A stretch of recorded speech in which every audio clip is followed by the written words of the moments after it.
Hello everyone.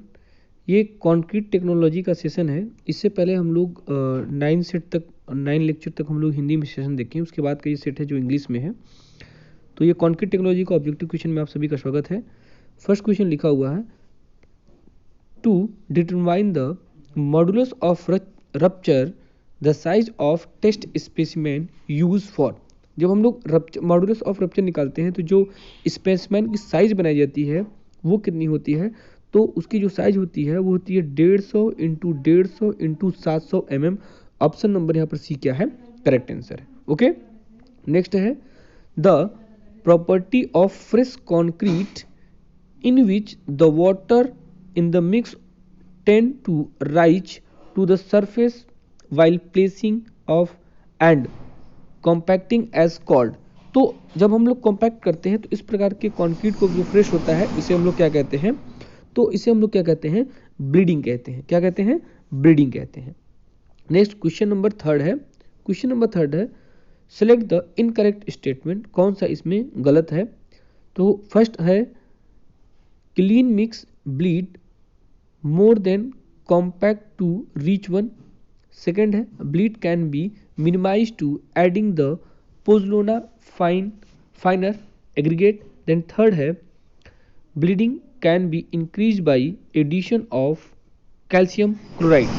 and last option है D, none of above। इनमें से कोई नहीं, तो ऑप्शन नंबर डी क्या है, करेक्ट आंसर है। इनमें से कोई भी इनकरेक्ट नहीं है। क्वेश्चन नंबर 4 है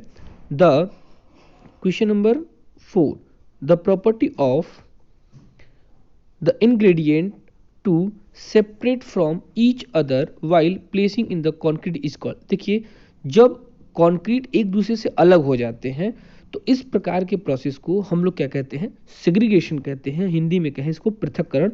तो ऑप्शन नंबर यहाँ पर ए क्या है, करेक्ट आंसर है। और उसमें से जब पानी के बहाव के कारण सीमेंट पानी के साथ बह के निकल जाए तो उसे हम लोग ब्लीडिंग कहते हैं। क्या कहते हैं, ब्लीडिंग कहते हैं। ओके, क्वेश्चन नंबर 5 कह रहा है workability of concrete is directly proportional to. तो वर्केबिलिटी क्या होती है, इसको हिंदी में कहते हैं सुकार्यता। तो सुकार्यता किसके प्रोपोर्शनल होती है, फर्स्ट ऑप्शन है ग्रेडियंट सीमेंट रेशियो, सेकंड है time of transit, third option है grading of a concrete and last है ऑल ऑफ एबव। देखिए, जो यहाँ पर ग्रेड होगा एग्रीगेट का उस पर वर्केबिलिटी क्या करती है, डायरेक्ट डिपेंड करती है। तो ऑप्शन नंबर सी क्या है, इसका करेक्ट आंसर है। क्वेश्चन नंबर 6 है workability of the concrete is inversely proportional to. तो पहले ऑप्शन में था डायरेक्टली प्रोपोर्शनल टू और दूसरे में क्या है, इनवर्सली प्रोपोर्शनल टू। तो ये क्या है, ऑप्शन इसका क्या होगा, फर्स्ट ऑप्शन होगा time of transit. Option A is correct answer. Option A क्या है, इसका करेक्ट आंसर है। Question number 7 approximate value of shrinkage strain in concrete is. तो जो अप्रोक्सीमेट वैल्यू ऑफ श्रिंकेज होती है कंक्रीट की वो होती है 0.0003। याद रखिएगा, उसको याद करने का जो एक ट्रिक बन सकता है वो क्या है, अगर 3 है तो 3 से पहले 3 जीरो है, 3 से पहले 3 जीरो है। ऑप्शन नंबर बी क्या है, इसका करेक्ट आंसर है।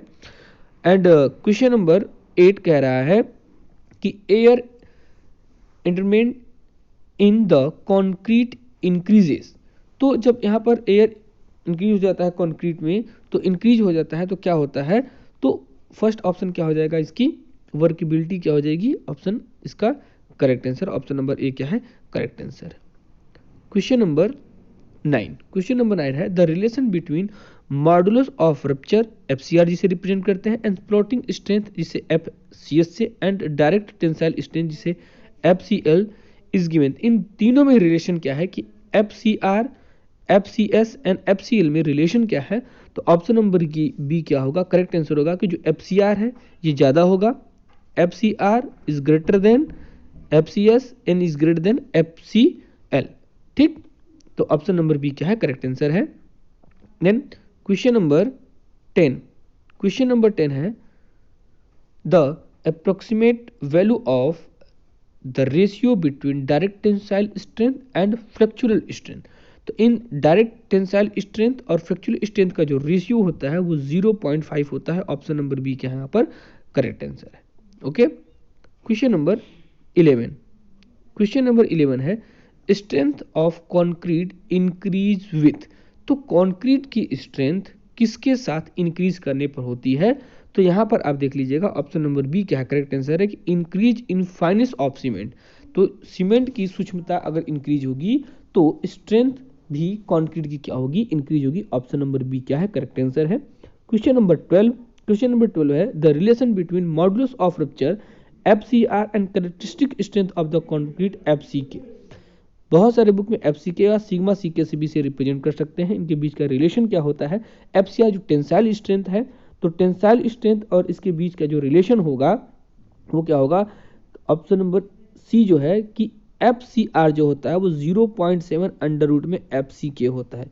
फिर से हम अगेन लिख दे रहे हैं इसको कि FCR is equal to 0.7 under root में FCK, ये इसकी टेंसाइल स्ट्रेंथ होती है। तो ऑप्शन नंबर सी क्या होगा पर करेक्ट आंसर होगा।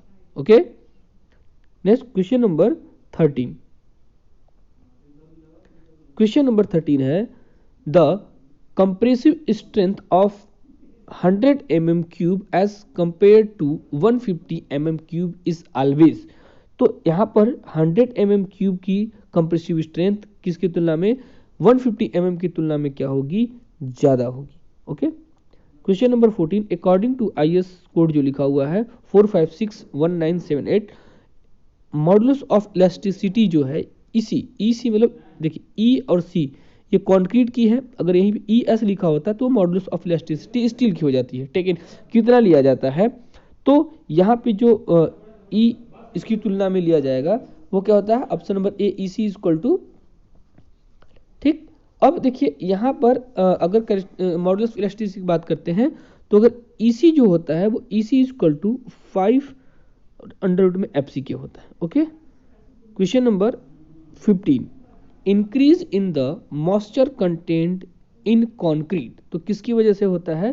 तो देखिए अगर मॉइस्चर कंटेंट किसी भी कंक्रीट में, अगर मॉइस्चर किसी भी कंक्रीट में इंक्रीज हो रहा है तो उसकी स्ट्रेंथ क्या हो जाएगी? कम हो जाएगी। तो ऑप्शन नंबर क्या है इसका? ए करेक्ट होगा, रिड्यूस द स्ट्रेंथ। ठीक, आई होप सारी चीजें समझ में आई होंगी। Thank you.